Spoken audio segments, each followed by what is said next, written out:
What is up, everybody? I just want to do a quick intro here to let you guys know that this is the debut episode of The Fix with David Wallace. And David Wallace is right here with us. And David has Artur Pawlowski as his first guest. So, David, how are you? How you feeling today?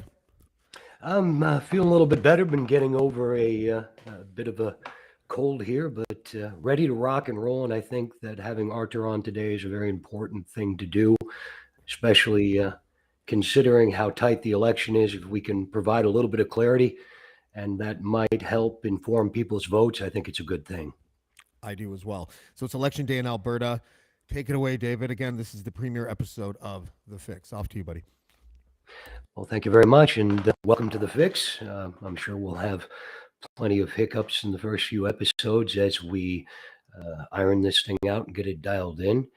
But today, I wanted to start off with somebody important, Mr. Artur Pawlowski, the controversial figure, both good and bad, in Alberta. Many people will swear that Mr. Pawlowski is a diversive individual who is spreading chaos in the province. Others will argue that he is a solid community member who feeds the homeless and loves his country. I think that we're going to get down to the nitty gritty today, and we're going to figure out who Mr. Artur Pawlowski is, and more importantly, exactly what he was promised by the Premier of Alberta, Danielle Smith. Mr. Pawlowski, I welcome you to the Fix, and glad you could be here. Thank you so much for having me on your show. Absolutely. I think it's very important. So, again, I realize it's election day, so you're extremely busy. How is the election so far on the ground? What are your thoughts and feelings and your sense of what is happening? Well, I think this is the most bizarre, crazy election I have ever observed. And I was part of about 15 personally, 15 elections. I was part of big teams. We've elected members of parliament, MLAs, aldermen. So this is the weirdest of them all. I'll tell you why. Because in some ridings, they refuse to have town hall meetings and debates, just nothing, zero. You're not allowed to come with other candidates and present yourself, your policies, what you are all about. Another not so much bizarre thing is that this country, unfortunately, has become two parties, sometimes three parties politics. No one else is wanted or needed or important. No one really cares about anybody else. The mainstream propaganda, as I call them, are only promoting the first three parties. So it's a revolving door of insanity, if you will. When you're a schizophrenic or bipolar, you always go back, up, down, up, down. So here is the politics of Western civilization. You've got in Canada a conservative party. Then, if you don't like them, after a few years of them, making havoc and destroying everything they touch, not being conservative, then you've got the liberals. And then if you're not happy with them, then perhaps you can balance this unhappiness with the communist and socialist NDP. And that's what I have observed for since I emigrated to this great country of ours. And that frustrates me. For example, we had a leadership debate. No other leaders were allowed to participate. That's dictatorship. That's tyranny. That's what exactly I saw growing up. It was just pretty much one party line. If anyone else wanted to participate, it would be destroyed, murdered, punished, taken to court. So the conversation with Danielle Smith, I'm sure you are going to ask those questions later on. I just want to tell you that they got so scared about what I have that they removed my YouTube channel with that conversation altogether, like completely wiped out, gone. Not surprising. I've noticed that the Conservative Party, or what passes for the Conservative Party of Canada today, has become very closed door to conservative values. To me, it seems that, especially in Alberta, um, the bait and switch is on. We uh, we talk about Danielle Smith and UCP and how they ran on a populist movement, anti-vaccine, anti-restrictions. However, in all the time they've been in power, I certainly don't see any laws that have been inactive. Do you feel that it was a bait and switch, and that they intend to govern no differently than the federal government does? A total lie. This whole thing, Danielle Smith ran. So let me just go back a little bit, okay? Absolutely. So Canada has never seen a level of tyranny that we experienced in the past 3 years. So Canadians are completely oblivious to what we're trying to communicate with an average Canadian, average Albertan. As a Polish immigrant, I grew up in hell. You visited countries that were run by a totalitarian regime, so you understand what I'm trying to communicate. Those governments are evil, wicked. There's no freedoms. It's only what they decide. So if they decide to give you freedom for today, you got it. If something changes in their mind or they don't like you, you go to Gulag, to Siberia, or prison, or psych ward. I mean, that's communism, that's socialism, that's fascism. So Canadians completely do not understand what is happening. And Danielle Smith, she was a host of a very popular in Alberta radio host, but not once she came to support us. Not once she marched with us. We've done over 100 rallies in Alberta alone, over 100 rallies, when sometimes we had 15 to 20,000 people marching with us during the lockdowns, during the fake scare tactics by her government. We're not talking about liberal government. We're not talking about the NDP communist government. We're talking about the so-called conservative government that locked us like animals, muzzled our children, murdered our elderly, passed laws to forcibly inject our elderly, and thousands died because of it, because of coercion and other things. So that's the UCP, United Conservative Government. And Danielle Smith comes and she says, I am for freedom. She comes and she says, if you vote for me, I give you my word that I'm going to bring amnesty bill. We have still, as I speak today, over 3,000 Albertans subjected to the COVID tyranny. Over 3,000 people like me that were without mercy ticketed by her government, taken to prison, taken to courts, and are still facing enormous amounts of penalties by her government, the conservative, so-called conservative government. So Danielle Smith comes as a hero. She comes as a savior. She says unvaccinated people were the most persecuted people I've ever seen. The next day, she backpedals, panics. Oh, no, no, no, no, sorry, I'm apologizing. She says, I'm going to bring amnesty bill. Then a few months after, so we've elected her. You got to understand how everything was unfolding.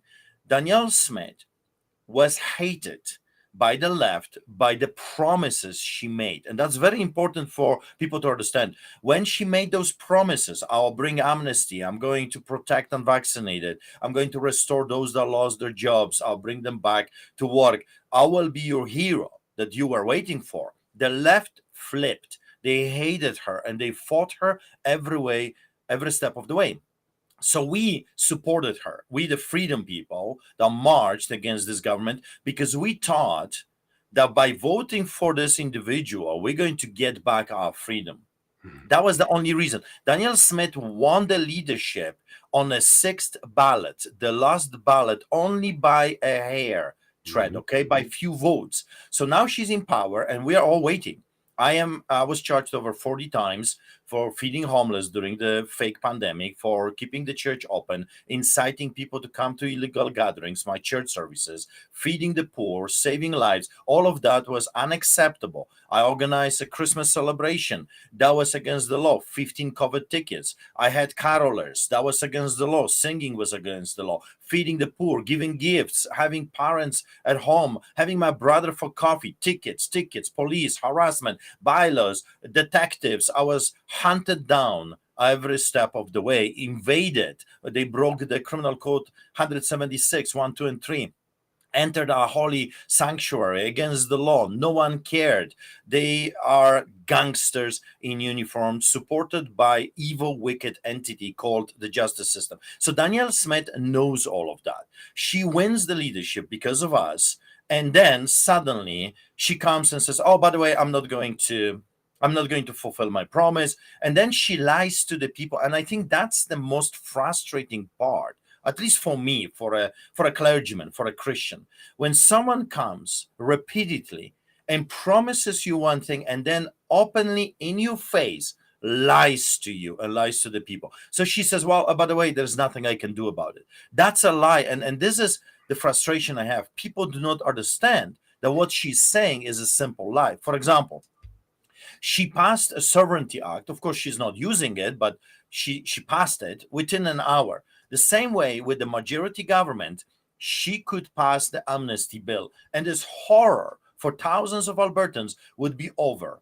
She could do that. But then instead, she gets pressured. She caves in. She comes on television and she says, well, by the way, there's nothing I can do about it. Sorry. I know I promised you that. And at that point, I did a press conference at the Ledge, and I said, if that's the case, resign. I mean, simple like that. You were elected based on those promises. That's it. Full stop. You cannot fulfill them. Resign. And we will vote for someone that will have the balls, will have the strength, the courage, the boldness to do what that individual promises. But that's not Danielle Smith. She's a flip-flopping political pancake, half-baked. She will tell you one thing in the morning, she will change her mind in the evening, and for whatever crazy reason, which I do not get, people are okay with that. And then comes the promises. The promises personally to me. So before she was elected to be the leader of the United Conservative Party, she came to me and said that I'm asking for one thing from you, because I was a very prominent freedom individual. I was called the Canada's pastor. I was part of the Freedom Convoy. I was supporting them. I was feeding the truckers. I was doing everything in my power, and I'm very proud of it. I'm not ashamed of that. I said that to the courts. I said that to the public. I am a proud Canadian that I supported the Freedom Truck Convoy, the farmers and the truckers. It was the most incredible thing that I ever participated in this country. It was so amazing, beautiful. And I think that's important in terms of the convoy. I think it's important to get right off Jump Street.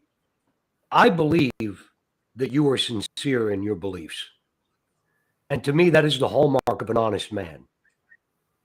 I don't share all of your beliefs, but I respect an honest man. I may not follow or subscribe to their beliefs, but regardless of how you feel about somebody, if they're honest, they have credibility. I feel you have credibility, and I feel that credibility is at the heart of this entire election in Alberta. I feel that the entire province was baited and switched by a movement, and that movement is principally called Take Back Alberta, which is not concerned about mandates. They're concerned about power and control. If the Conservative Party of Canada or the United Conservative Party were at all concerned about mandates, wouldn't Pierre Poilievre have canceled the rally that he had, where he had thousands of unvaccinated people waiting outside of a rally who were not allowed into the building? Pierre Poilievre never, not a peep, would not let them in the building. Me personally, if I was standing up as the rights and freedom candidate, I would simply have canceled that rally and moved to another venue. That's me. I feel that if you're going to present yourself as an alternative, the least you can do is actually practice what you preach. And what I would say is, I don't think there's any difference at all between the United Conservatives, the Conservative Party of Canada, and any other slick business. I think that they're in this for themselves. And I think the fact that many UCP insiders made a fortune selling PPE and medical supplies during the pandemic should the entire story. I think Alberta is about to make a terrible mistake. They're voting against the NDP because they're afraid of socialism. I think they ought to be afraid of the mafia, because that's what, in my opinion, this this conservative movement. There are no conservatives anymore. This is not a movement. This is a slick power play and a coup that has taken place in Western Canada. Yeah, 100%. I agree. So someone just commented that if Danielle Smith was willing to fulfill her promises, that would make her dictator. And how many times I've tried to educate people about the justice system. She could pass an amnesty bill. Are you getting it? I mean, it's so simple. That doesn't make her a dictator. That means that her majority government could come and undo the evil that was done by Jason Kenney by reversing the tickets and passing the amnesty bill legally, using the legal system, using the justice system, using democracy, the people that we've elected. That doesn't make her dictator. That makes her actually a person that keeps her promises that elected her. The NDP government in British Columbia, for example, is doing this on a regular basis. For example, the Justice Minister of British Columbia send a message to all Crown prosecutors and law enforcement agents telling them, do not prosecute or arrest people with certain amount of drugs. So he went actually against the law, but he directed the justice system not to go after those people. And so suddenly that's not a dictatorship.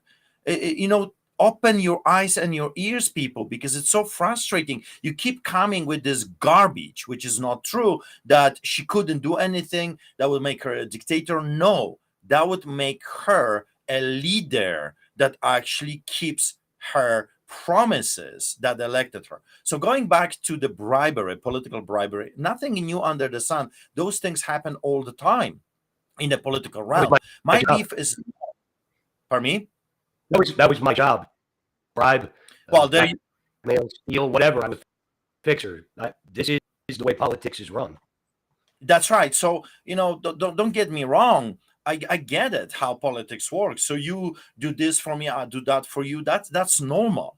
That's how it's done. And all different nations. That's why you've got ambassadors in different countries. They make deals for a better economy, better things. So my beef with Danielle Smith is not that she came and tried to lure me into her government or try to get me out. So the first interactions after the Wild Rose and her crossing the floors, because I was part of forming the Wild Rose at the very beginning. I was part of that group of people there, supporting it, spreading the word around.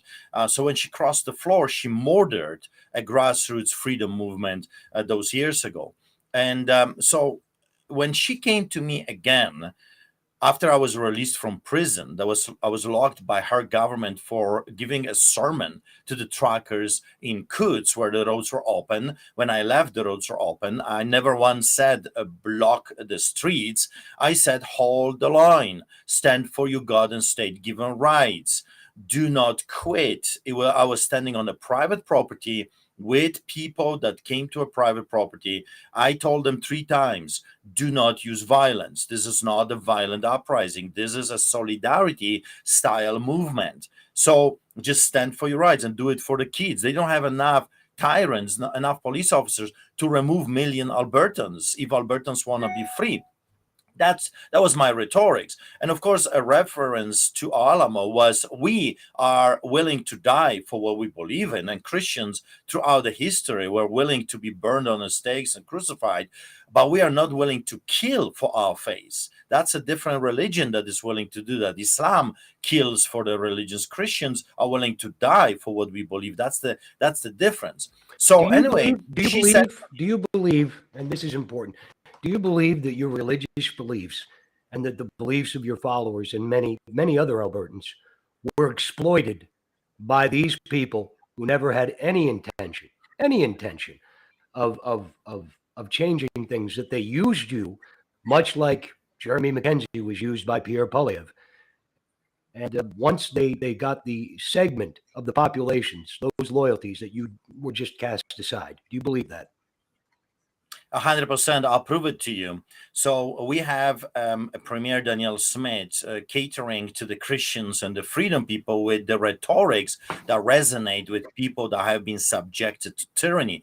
And she uses the language, I'll set you free, I'll bring amnesty, there will be Christian protection. I will come and she said that publicly. I will come to the pastors that were arrested and I'll personally apologize. There will be recompensation for what was done. We spend millions of dollars in legal fees defending ourselves. We've lost so much because of her government. So when she was talking, we will protect Christians, we'll protect your freedoms, we will enact acts, we will bring laws, unvaccinated will be protected, reinstated. So of course she was luring us into what we want, which is, in the end of the day, I'll tell you what we want. We just want to be left alone.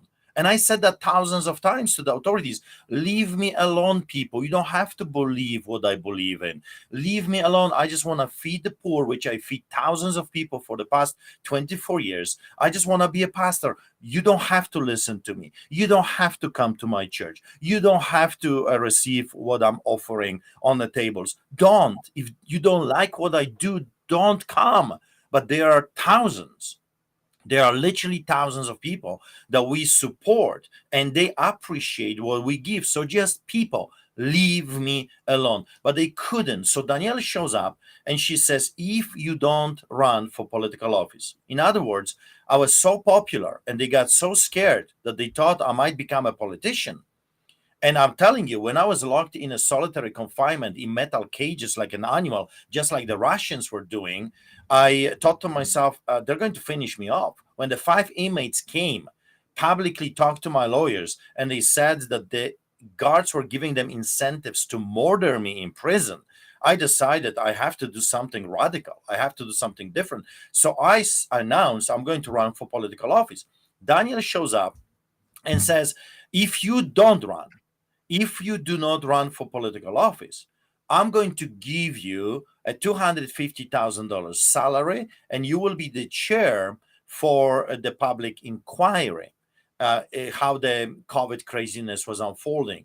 And that sounds awesome. I mean, I would take that job in a heartbeat. However, there was one catch, that whatever I find, if I find some dirt on the politicians, if I find that what they did was overreach and was a lie, or whatever I find, I am not allowed to disclosure that. I'm not allowed to do anything. I have to give it back to the government. So the government wanted to hire me to find dirt on the government that I was not allowed to make public or say anything. And I had to bring my findings back to the government that, of course, would not be prosecuting themselves. It was a joke. So that's what I said. You people are crazy. This is a joke. You just want to buy me off. And I'm not a whore of Babylon. I'm a pastor. I'm not for sale. I don't do this for money. And what I said at the very beginning, when elected, just to prove my point, I will not be taking a salary.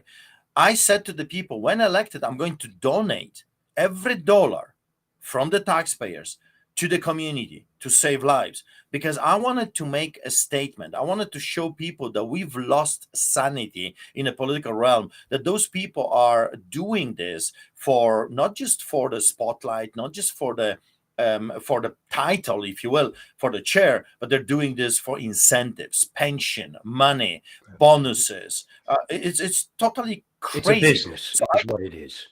It is a fact. Do you believe that Jason Kenney? Do you believe that when Jason Kenney was forced out, that Take Back Alberta basically gained de facto control of the province? I 100% believe that the freedom movement was infiltrated by them for one purpose only: to keep the entity, the tyrannical government that did this to us in the first place, in power. That's the whole game.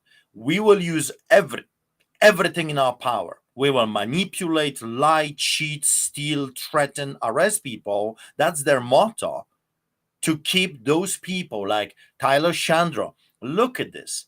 Danielle Smith comes into power And then the first thing she does, instead of protecting us and actually fulfilling her promises, she annexes and brings back the very people that did this to us. Tyler Chandra was the minister of health that sent Gestapo to shut down our churches and our restaurants, our businesses. Now he was greatly rewarded for that Nazi-style operative by Jason Kenney. He becomes the minister of justice. So the very minister that was persecuting us, Christians, becomes the agent that has the power to finish us off. It's insanity. Nothing I've to see seen that. here. Nothing Right? And then to see here. It's ridiculous.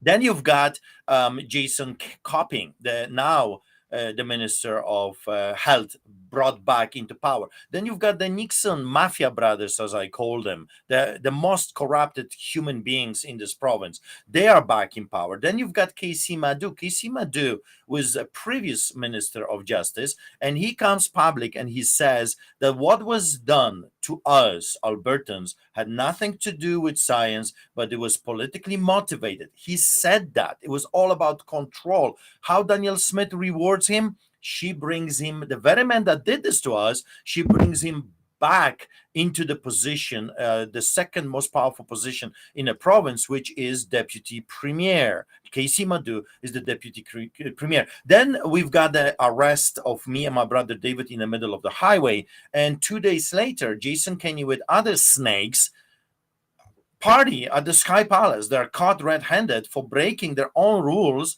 mandates, and restrictions, but nothing to see here. You see, one law for the pastors and the Christians and the stupid Albertans, the slaves, and another law for the elites. You will eat bugs and you will own nothing, while they are eating in Sky Palace, flying jets, and driving SUVs, and eating Japanese steaks. So that was my beef with this government. And I hope that when Danielle comes, she's going to clean the house. But she did exactly opposite. Then came the bribery. So I became the leader of a political entity here. And she sent few more people to come to my home, telling me that if I choose not to expose, there you go, the Sky Palace hypocrites, right? Those are the ministers that are still in power under the Danielle Smith leadership. That tells you everything. And then they were telling me if I don't talk about the corruption, then they're going to stay the charges and I'm going to be a free man. Here's what concerns me. I've spoken to a lot of UCP insiders, people I used to do business with. I'm not a very popular figure with the UCP. However, these people have told me that you have no influence, no connections, that you are lunatic fringe, that they never approached you. I happen to know that's bullshit because I've spoken to people within the UCP who were forthcoming and said that you were used and tossed aside like a condom in the gutter, that they co-opted many of your followers, and that you were blatantly lied to. But the statement that you have zero ties to the UCP, I find ridiculous on the face. I know that Rick McIver attended one of your events in 2015. This strategy they have of distancing themselves from, maybe you can talk about that for a moment. Yeah, I think you have a problem with your mic. Your mic is cutting in and out. So Sorry, is that a little bit better? I don't know what's happening with your mic. But Rick McIver. Is it better now? Not really. Sorry, David, log right out and then go back in again. Okay. Did you hear me, David? Log out and go back in. Sorry about that, Artur. Yeah, David's audio is a little bit tricky right now, but go ahead. Continue where you left off. Yeah. So if coming to different ministers or MLAs, I have been around for a very, very long time. And Rick McIver did not just attend one of my marches for Jesus, but he was a regular on during those different events. I was regular at his events, and there was no secret. I was invited to see half of the parliament. Was the only clergyman that would attend barbecues with Stephen Harper during the time when I still believed that he was a good man. And then, of course, later I learned that he brought WEF that he was the young leader of Schwab to destroy Canada. I didn't know all of that stuff. I was very naive. I thought that those people in politics, they actually mean well, that they want to save us, they want to protect us, they want to represent us. I was so naive, like so many Canadians are naive. They think that Pierre Poilievre is a good man. Well, I'm telling you, he plays the same game, one coin, just different sides of the same entity. Good cop and bad cop. That's just a game that is being played. If you don't vote, vote for me, for example, in Alberta right now, we have this game that they're playing. If you don't vote for us, the bigger monster is going to eat your head. And I remember immediately when I started to hear stuff like this, I remember historically, that's exactly what was done in Germany in early 30s. If you know your history, you know that the Nazi party was coming all the time and scaring German people, telling them, if you don't vote for us, the Nazis, well, the communists will finish you off. The communists will take over. And that's exactly what we're seeing right now. The UCP government is telling Albertans, lies to Albertans, that somehow they're better. How come they're better? Is the government that locked you like animals. Don't you get it? This government did this to you, not the NDP and not the liberals. It was the UCP government that was supposed to protect you with those people that are still in power that did that to you. Some people say, well, Danielle Smith didn't do that to us. It was Jason Kenney. However, the moment she took over leadership of that party, it's on her. Everything that is happening right now is on her. And you're absolutely right. They were using me. They were using others for their own benefits, but that's just politics. If you don't want to be inside the sewer manure in a sewer canal, or human manure in a sewer canal, don't enter. I just didn't see any other way for myself than to engage them like David engaging Goliath in an open field. So Danielle says that she's going to set me free.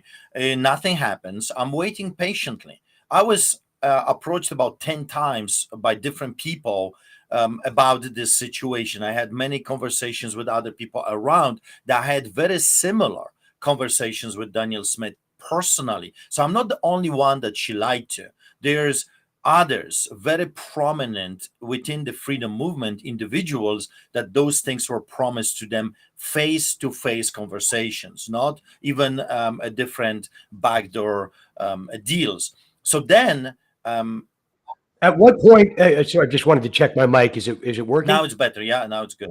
At what point do you think the true believers behind the freedom movement wake up and realize that the alternative, what is presenting itself as the alternative, is really absolutely diametrically opposed to your goals, that you were just being used for your votes, and that they have absolutely zero intention, not just on a provincial scale, but on a countrywide, North American-wide scale, that there is no alternative?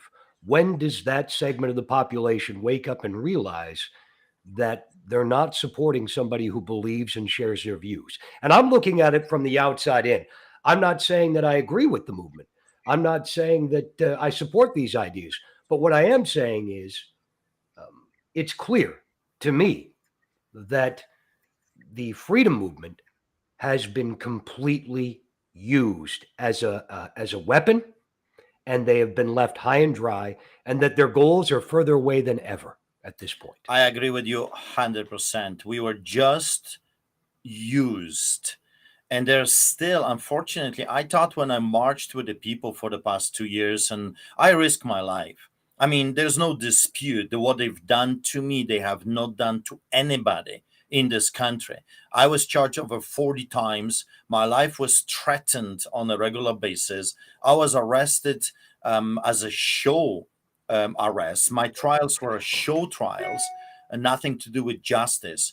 I'm with few others. I was the first Canadian to receive a compelled speech order by the corrupted judge Adam Germain, telling me that I must tell the party line or else I'll go back to prison. So this has never been done to Canadians. They were abusing us, Never. attacking us, and I thought that those people that I was marching with are smarter. I thought that they're going to realize that this government, every person within this government has to go, like every single one of them. I don't care if you were just sitting enjoying your bench. If you did not speak up, if you didn't protect us, you're not fit for this job. Get out and let others, grassroots neighbors, take over the government, because at least we understand what the concept of being a politician, which means being a servant of the people, actually means. It's all about. So I think the shocker was when I was approached by the multiple people from Danielle Smith in another meeting, and they said to me that if I join the UCP, so in other words, Artur Pawlowski, you marched with the freedom people, but if you joined this government that did this to you and to hundreds of thousands, millions of other Albertans, we will give you a guaranteed seat in this upcoming election. You will be placed in an area that historically always votes for the UCP, for the conservative, and you will be with us in the government. And I said, how can I do that? I am still on house arrest. I am still subjected to this tyranny in courts. I am facing criminal charges for simply delivering a church service. How can you offer me this without actually doing what you promised to start with? Set me free, and then we'll come back to the table and we'll talk. And I said, other. Do you find it ironic? I've had some discussions with people associated with the Liberal government, and they told me that they thought reconciliation and amnesty would actually be in order. Do you find it ironic that the sitting Liberal government were the ones who were willing to extend amnesty and move forward in a progressive way, and not the conservatives who were supposed to be? I won't use the word conservative. Sorry, I don't want to paint conservatives with a bad brush. I myself was a conservative. Yeah. And I still consider myself a man of conservative values, but there are no conservative parties That's anymore. right. Do you not find it ironic that the UCP, this party, is the one that, with the power of a stroke of a pen, they could grant That's amnesty? Not just to yourself and people with extreme views, but anybody, small business owners who are just trying to make a living to feed their families.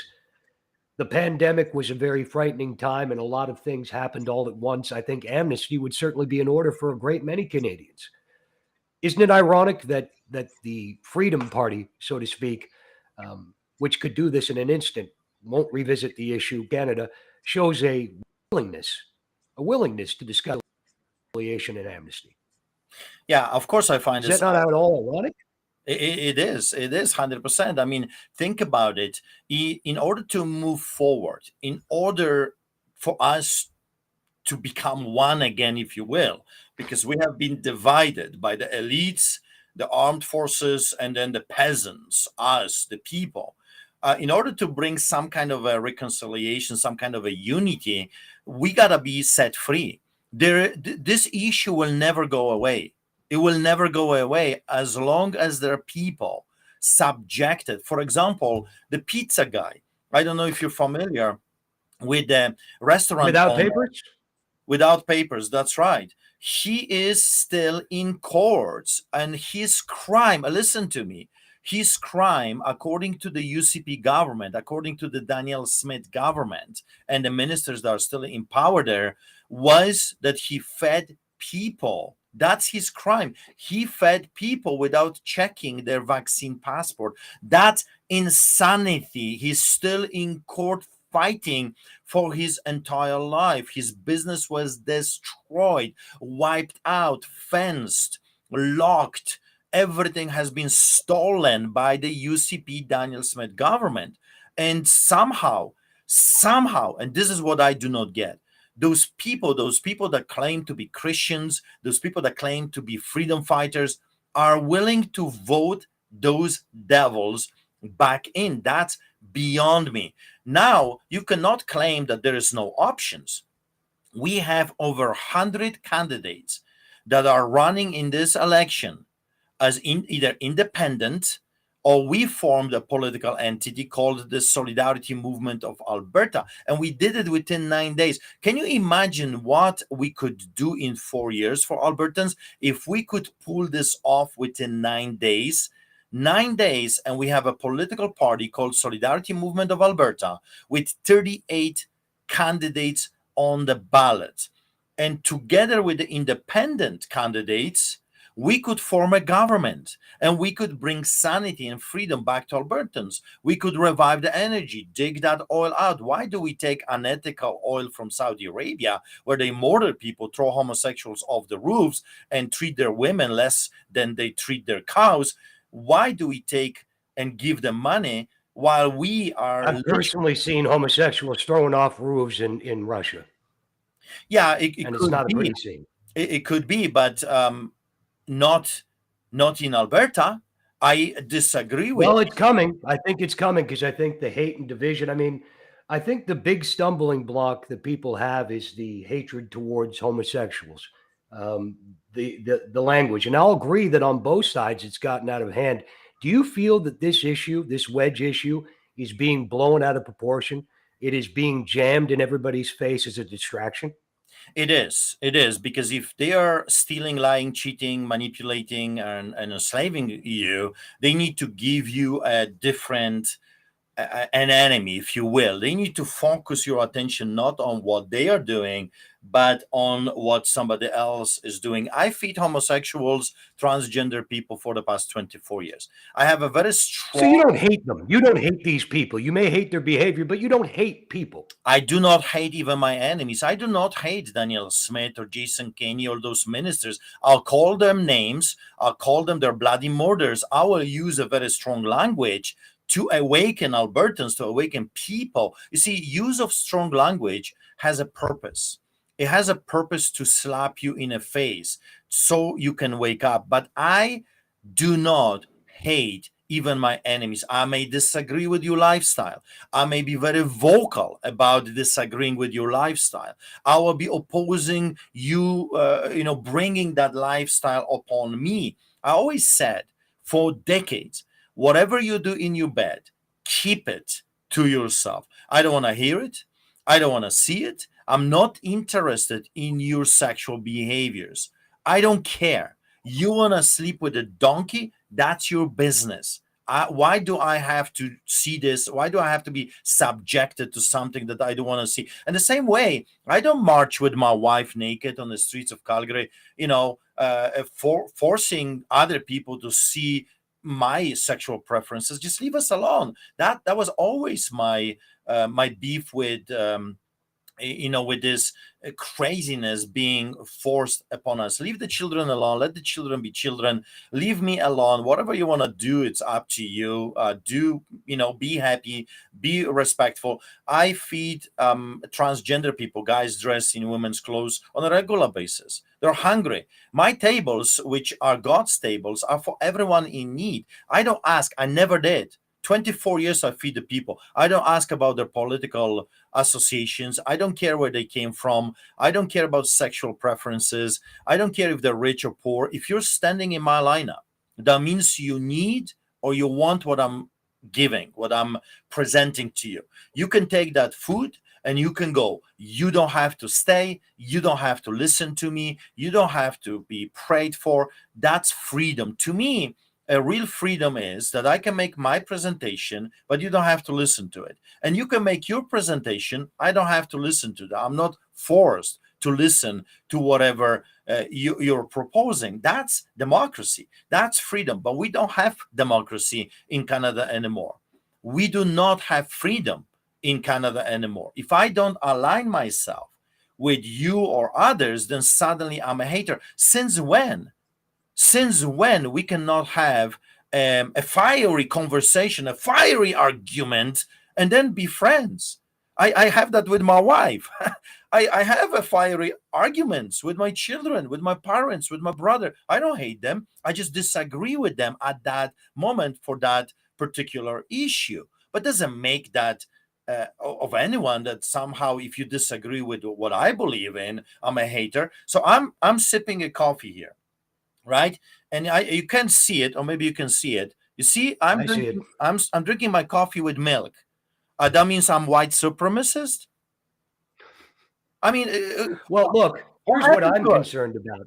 You know what happened to I, us? I think I think that the fact that you are helping people who are hungry is absolutely commendable. And personally, I could give a damn about somebody's motives if they're feeding the hungry. Those people are being fed, and that's all that matters. What's more concerning to me, especially in Alberta, is the fact that a movement, a third party movement, a new one, Take Back Alberta, has managed to infiltrate the board of the party. I believe it's 9 seats they have on the board. A well funded third party extremist movement has managed to move in and co opt the entire province of Alberta. To me, Take Back Alberta meets all the definition of a homegrown terrorist organization. To me, that's terrifying. Absolutely terrifying. And it's not mentioned. It's not mentioned that the premier of Alberta is dancing around like a marionette with a hand stuck up her ass. She can't determine what her next move is until she's told. And I think if we allow these third party political groups to continue to exert this influence behind locked doors, that we're going to turn into a country nobody wants to live in. That's my belief. Yeah. So here today in the province of Alberta, people are making their decision, and they're going to have a government. They're going to have a government, either the very one that did this to them in the first place. So they're going to have the same ministers that locked them like animals, arrested their clergymen and restaurant owners. They're going to have a government with highly corrupted ministers that didn't care about keeping the law equal, or one law for me, one law for thee. They were caught multiple times breaking the same rules because the rules they thought do not apply to them, but they were forcing everybody else to submit to their wishes while they were hypocritical. They're going to have a government that is telling people that they are standing for the net zero, but not as fast as Justin Trudeau Castro wants. They want it by 2050. The NDP, in other hand, the NDP government is a psychopathic government. Those are communist and socialist, evil, wicked people. And I know that Canadians do not understand that because you've never faced such an evil entity in your entire life.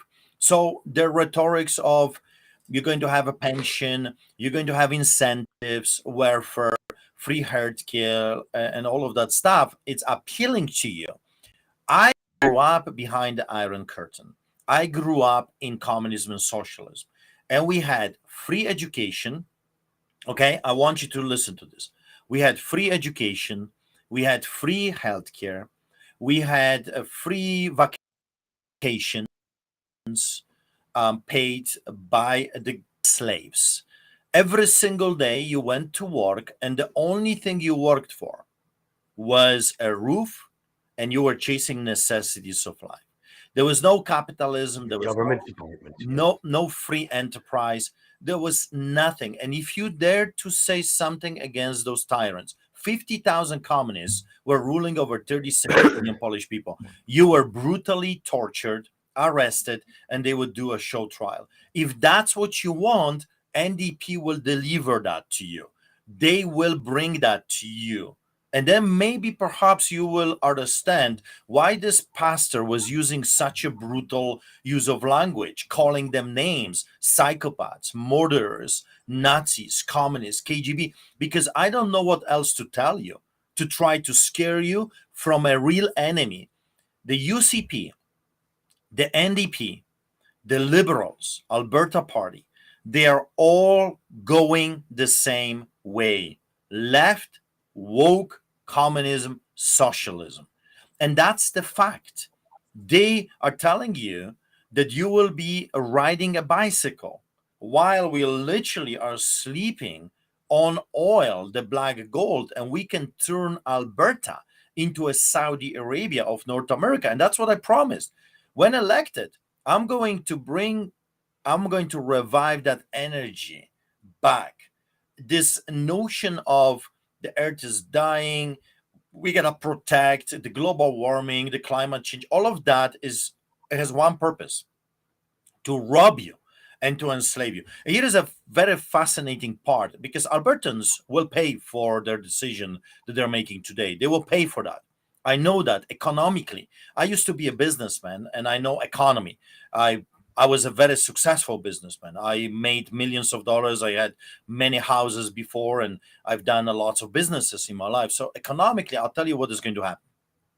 They're going to continue robbing you and taking your toys away.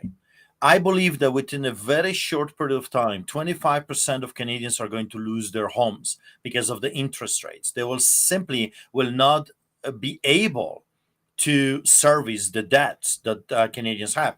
We are the worst in a worse position in the G7 countries. We have the biggest private debt. We have a huge national debt. We have huge provincial debt. It's insanity. They will not be able to service that any longer. I believe the fiat currency is going to lose more and more of its value. I believe that inflation is going to keep rising up, and we're going to head into a depression. I believe that people are going to suffer greatly. I believe that either the NDP government or the UCP government is going to lead you into a great crisis. Why? Because their policies are heading the same direction. And it seems that no one is giving themselves a head shake, saying maybe we should just give a chance to a new entity. Historically speaking, when you vote for a new political party, let's say a miracle happens and people in Alberta actually would understand what I'm trying to say, which they don't, but let's say they would, and they would vote for the Solidarity Movement of Alberta. So we got 38 seats, plus we can align ourselves with 10 other, let's say 10 other independent candidates. We form a government which becomes a majority government. We actually can reverse the evil, the bad that was done in the previous years, and start separating ourselves financially or becoming independent more of Ottawa. Why? Do you know the which is the richest province within the Confederation? Is Ontario.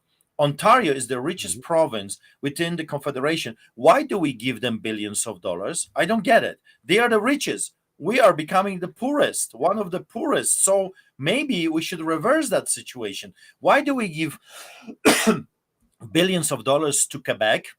Why? Because they're threatening to leave the Confederation. Then go and be You married. know what I find interesting about Quebec? They cut themselves a great deal as a province, and the rest of Canada takes out their frustration on Quebec when they should be speaking with Ottawa and cutting the same deal for themselves. You see, I think exactly. provincially, yeah, I Exactly. agree. I agree with that. I think Alberta is absolutely right.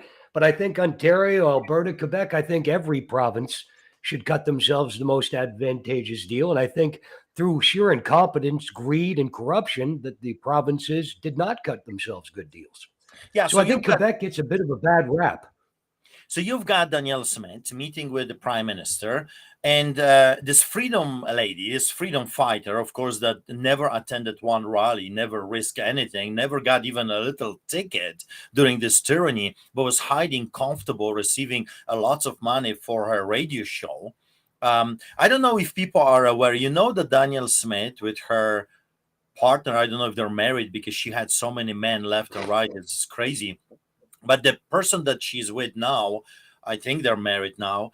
They sold everything they have in Alberta, and they bought themselves a big property and are building a house in another country. That tells you everything. Oh, yes.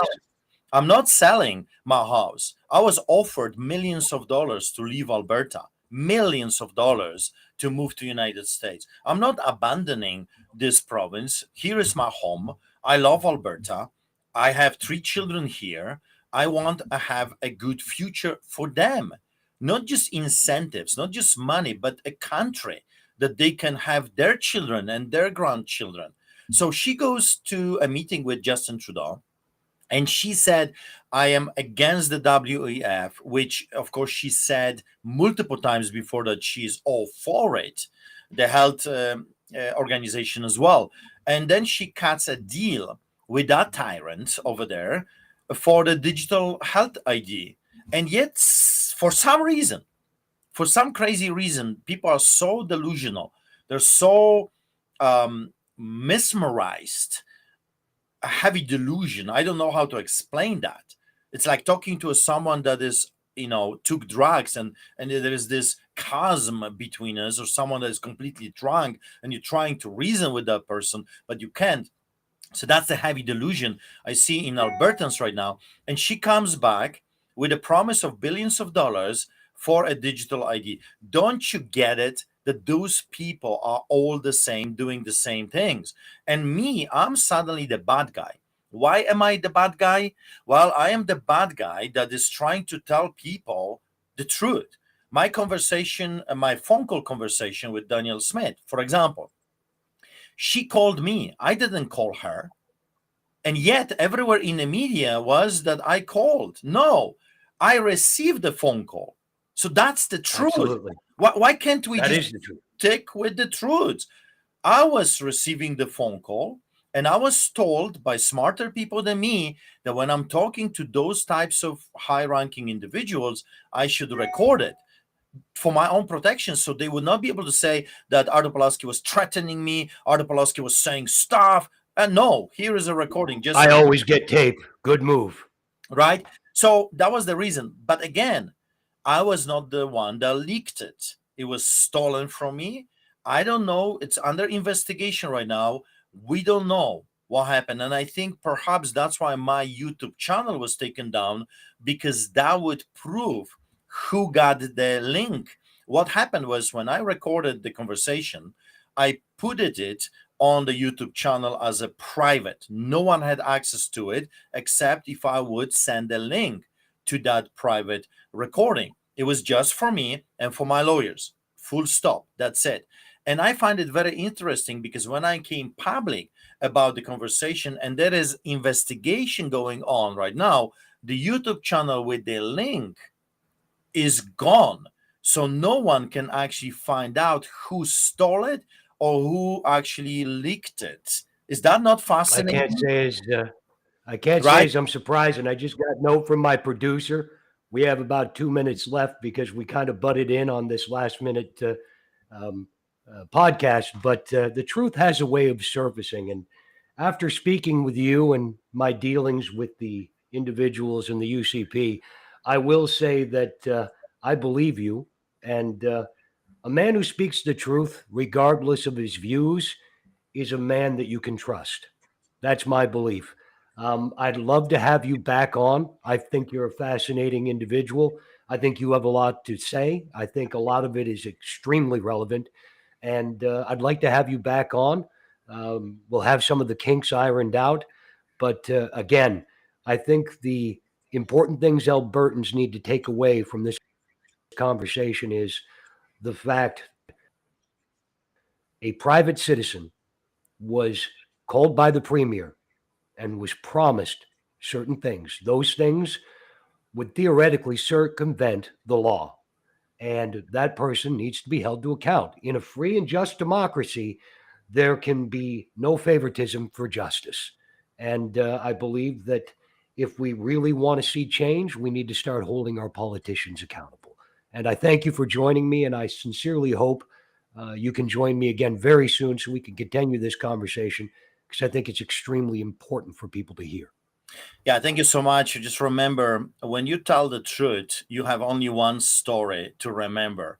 When you lie, like Danielle Smith, this is her fourth time that she changed her story. That should tell you everything you need to know about an individual. So thank you so much. I'll gladly come back and tell you the rest of the story. Be blessed and see you soon. Thank you very much, sir. Well, David, first of all, I just want to say to all the people sending. Hey, how are you? Sorry, a few technical issues on our maiden voyage. No. It's all good. Just for the people that have, 90% of the comments were negative. The reason why we don't put them up and the reason why that it what you didn't see the emotional angle by David, if I may speak for you for a second, is because first of all, this is his first podcast. Second of all, we are big believers in the notion of just let them talk. Like constantly challenging their views on like the LGBT stuff is a legit question. This was more a question of the Danielle Smith story and Mr. Pawlowski. Like we weren't trying to, you weren't trying to go overboard on what he was saying outside of that sphere that had to do with Danielle Smith. No, absolutely not. And I want to make my views extremely clear at this point. I do not agree with Mr. Pawlowski's views on homosexuals, the LGBT community. Just because I disagree with his views does not mean that he does not have some extremely important and relevant things to say. Right. Especially pertaining to the UCP. Yeah, I'm not even sure if what he described Danielle Smith doing is a crime or not. What was the exchange? Maybe I didn't catch it right. What was the exchange for him parachuting into a riding? What did she want from him? Basically, she wanted him to not shit talk the government, the UCP. He was supposed to, I imagine he was supposed to go on the leash. But regardless of how you feel about his views, whether you're for or against them, a person like that, when they're not useful to the UCP, they'll put a muzzle on them. So that was probably the entire reasoning behind that. If I do have him on Blackballed, I promise I will only talk about gay rights and global warming, because that should be a fun episode. Because he doesn't see. Look, I mean, I personally think that certain views on the LGBT community are deplorable. I think that human beings who are born. Yeah, he said some things that are pretty, like he compared, I think, homosexuality with having sex with animals. Like he is, according to one of our viewers, he did an interview in Polish where he described himself as a gangster at one time. And Douglas had. Well, how can you? I mean, you've got UCP candidates who compare trans kids to shit in cookies, for God's sakes. Yeah. So those are the kinds of, and so I just wanted to let the audience know, it's not like David was like co-signing those views. This interview was about an election day story that circled around Danielle Smith. So I just don't want people to sort of paint you with the brush that says that you're an apologist for like an anti-gay guy or whatever. I don't want people to think that, I'm not an apologist for anybody. I do like to hear people's views, though. Yeah. My views are out there, and I've stated them. My views on the LGBT community, I believe that they're a marginalized community that have been brutalized for decades and have every right to be happy and free and to live the dream of being a Canadian citizen. And I think that anybody who seeks to take that away from them, I believe that is an evil individual. That is my belief. Yeah. Also, we don't want to screw up your Pantene Pro V sponsor that should be up and coming any second now. So, I think that they're going to want you to be pro-gay. No, but how do you think that went? This is your first podcast. This is your first episode. Other than the audio trouble, how were you happy with how it went with Mr. Pawlowski, or what would you change, if anything? I think that he is such a fascinating character, and he is, if people will step back and look at things unemotionally, they'll see how individuals such as himself and other freedom movements were used and discarded, and how that's the real heart of the matter. We need to understand that the alternative that is being offered is no alternative at all. In fact, it is nothing more than another criminal organization. That is correct. Okay. I don't know how you're going to sign off the podcast, but you want to just, usually I'm not here. Well, I'm going to say, join us on our next episode of The Fixed. We haven't figured out who we're going to have on yet or which direction we're going to go. But until then, tally ho. And we are going to, just for this first episode, until we can get David an account that disperses the podcast all, it's going to be under the Blackballed name. I'm going to disperse it out through my normal channels and also David's Spotify as well. And then by the time David puts out another episode, he will be linked with an account like that. And then he will just put it out wherever you find your podcast and just look for The Fix with David Wallace. I was about to outro you, but that's your job. So see you later. Well, ladies and gentlemen, we are on the way. The Fix is up and running. Again, a few bugs that we need to work out, and I hope you enjoyed, or at least will have some food for thought after today's interview with Mr. Pawlowski, a complex individual, and certainly one of the linchpins in one of the most contentious election cycles we've seen in decades. Thank you for joining me, and I look forward to seeing you soon.